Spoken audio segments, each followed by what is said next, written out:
Herkese selamlar. Kayıt cihazı çalışmıyor diye bir firmaya geldim. Yani güvenlik kameralı çalışmıyor diye. Karşılaştığım manzarayı göstereyim size. Şu şekilde baktığım halde bütün uçlar bağlantıları iptal edilmiş. Yani herhangi bir izolasyon adına bir şey yok. Bu da tabii sıkıntı çıkartıyor. Allah'tan ki kullanılan güç kaynağının kısa koruma modu var ki kameralara güç iletmemiş. Muhtemelen güvenlik kameralarında herhangi bir sıkıntı yoktur. Burayı tekrardan komple toparlamamız gerekecek. Öyle söyleyelim. Şimdi toparlama işlemine geçmek için şöyle kameramı uzaklaştırayım.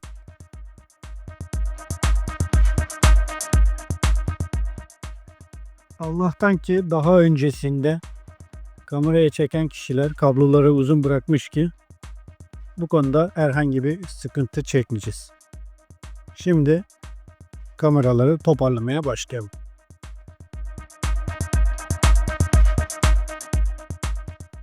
Bu kayıt cihazımız yeni alınmış. Hemen bunu şöyle kenara alayım.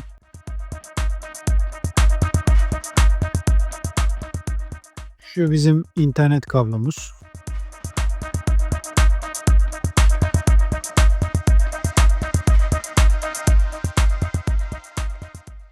Şu şekilde. Şu mouse'umuz. Güç kaynağımızı besleme adaptörü. Güvenlik kameramızın adaptörü. Kayıt cihazımızın kabloları. Priz. Tüm bu toparlama işlemleri için önce malzemelerimizi çıkarttık. Güç kaynağımız, kayıt cihazımız, mouse'umuz, adaptörümüz, güç kaynağımızı beslemek için güç kablosu ve prizimiz. Şimdi ise toparlama işlemine başlayalım. Öncelikle mevcut girişte başlayalım. Kamera açısını benim gözümden görebilmeniz için, yani yapım aşamasını, o yüzden yan pozisyona alıyorum.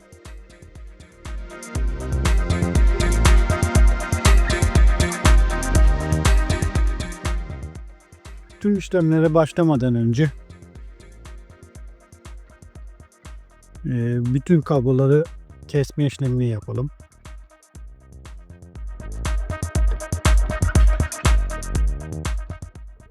Elimizde BNC konektörler. Tüm kablolamayı daha düzgün bir şekilde yapacağımız için yine de BNC konektörlerini çöp etmeyeceğiz. Bunları kullanacağız. O yüzden parçalara ayırma işlemini gerçekleştirelim. Şöyle bir ek var. O yüzden bu eklerden ben komple BNC'leri açmak istiyorum. Hepsini aynı boyda olması için kesme işlemini gerçekleştireyim.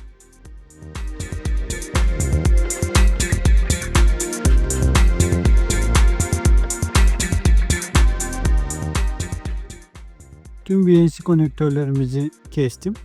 Şimdi hazırlık yapalım. Daha temiz bir görünüm elde edebilmek ve daha rahat kablolama yapabilmek için.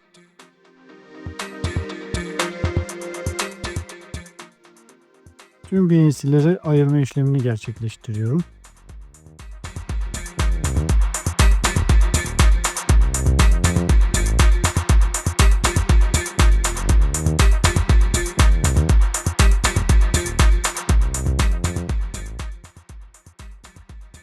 Ürünlerimizi hazırladık. Şurada bir tane eksik kalmış. Hemen bunu da hazırlayayım. Pabuçlarımız hazır.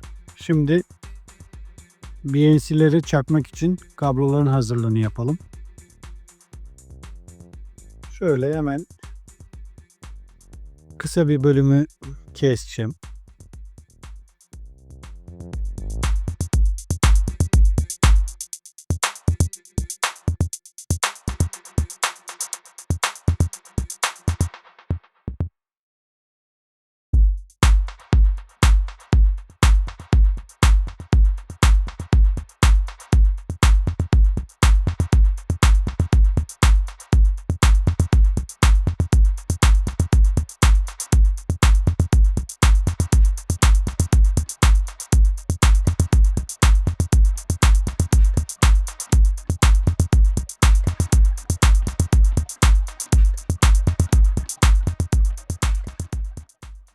Şimdi ufak bir power girişlerini ayırmak istiyorum. Şöyle göstereyim hemen. Yani şu alt iki kablo kameraların beslemesi olacak. Şu iki kablo da görüntü uçları olacak.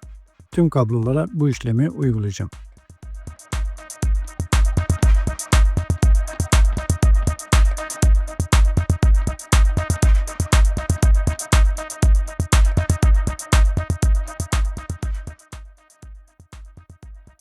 Böylelikle kameraların besleme ucuyla görüntü uçlarını ayırmış olduk. Şimdi ise BNC konektörlerine takma işlemini gerçekleştirelim.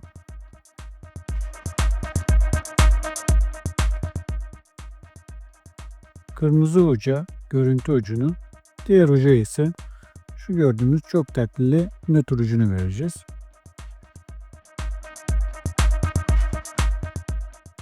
Tabi öncelikle tüm kabloların ana ucunu açma işlemini gerçekleştirelim.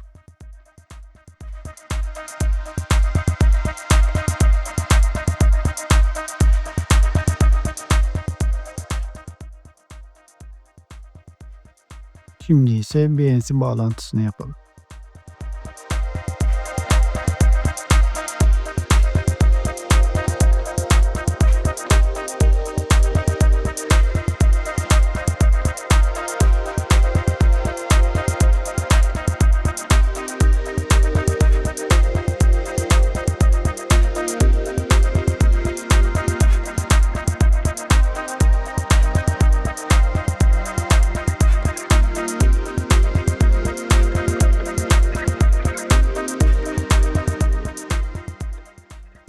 Tüm uçları taktık, BNC uçlarını.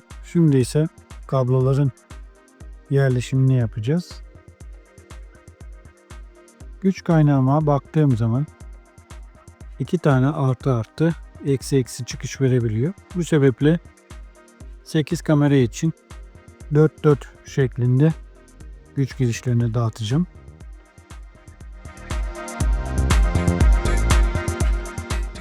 Öncesinde kesmiş olduğumuz kablonun içerisinde kırmızı siyah uç var. Bu uçlar bana yeterli olacaktır.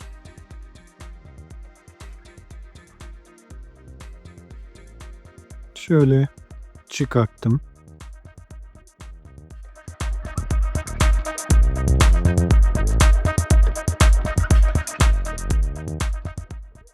Bu 2 tane uç benim için yeterli. Aynı şekilde diğer tarafını da soyalım.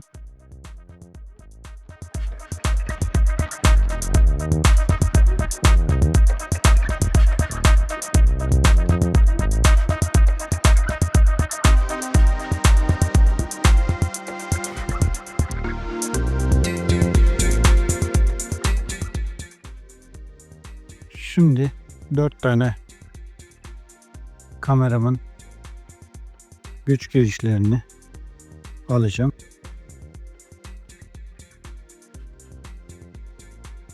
Ve kablo üzerinde toparlayacağım.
4 kameramızın girişi ve güç bölümü hazır. Kayıt cihazımıza BNC'lerimizi taktıktan sonra power supply'e de aynı şekilde doğru bağlantıyı yaptıktan sonra herhangi bir sıkıntı yaşamayacağız. Şimdi ben hemen diğer dörtlüyü de aynı şekilde sarıyorum.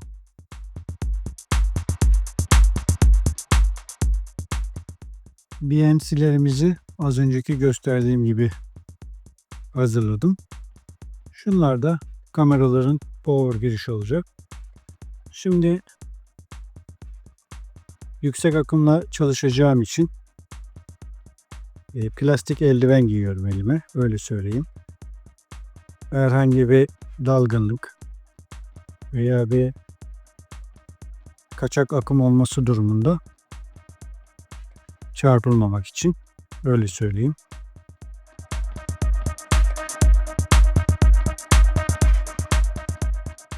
Öldüğü gibi plastik eldiven giyerek parmak uçlarımı izole ettim.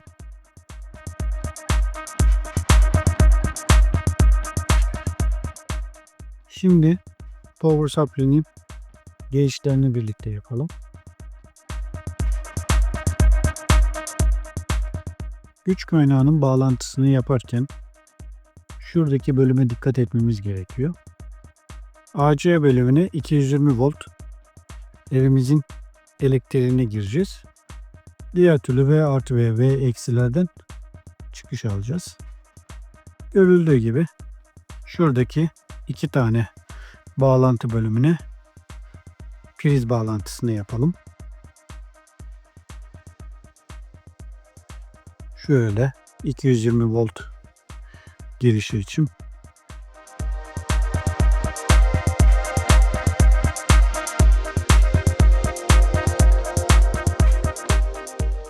Bağlantıyı sıkı yapmanızda fayda var. Elektrik işi şakaya gelmez. Tüm elektrik işlemlerini yaparken olabildiğince mevcut gücünüzü kullanarak sıkım işlemi yapın. Hiçbir şekilde gevşek bağlantı olmasın. Görüldüğü gibi çektiğim vakitle herhangi bir çıkma işlemi olmuyor. Şimdi ise diğer bölümlerden çıkış alacağız. Toprak bölümünü kullanmıyorum. Artı bölüme kırmızı kabloları, eksi bölüme siyah kabloların bağlantısını yapacağım.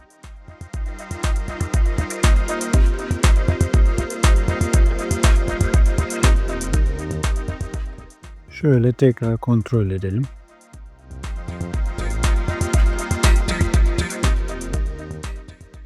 Önce artı kablonu takayım.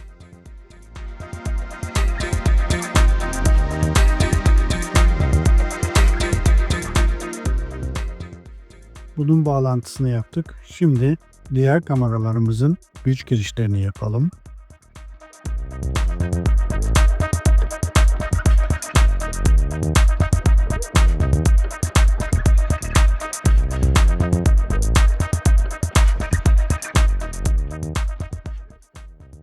Bağlantısını şimdi yapıyorum. Eksi bölümüne siyah kabloyu bağlayacağım aynı şekilde.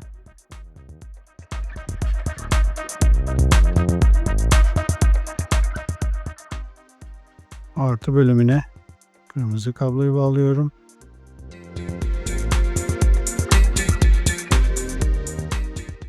Ve bu şekilde bağlantıyı yapmış olduk. Şimdi ise şu bölümü tekrar bir izole altına alacağım.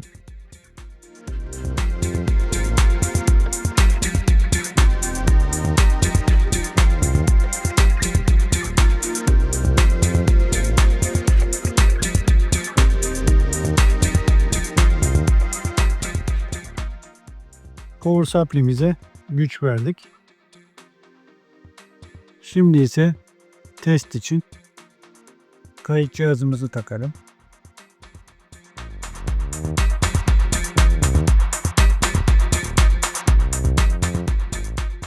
Kayıt cihazımızın güç adaptörü. Tabi bize haliyle fazla bir güç gerektiği için O yüzden üçlü priz kullanıyorum. Üçlü prize güç kaynağını taktım. Kayıt cihazının girişini taktım. Ve şimdi kameralarımızın BNC girişlerini yapalım.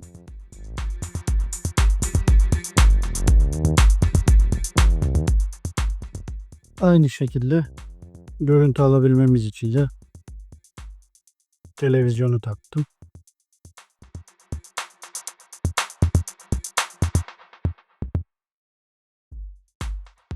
Son olarak da görüntü alabilmemiz için HDMI girişini kayıt cihazına bağlıyorum. Şimdi ise hep birlikte görüntüye bakalım.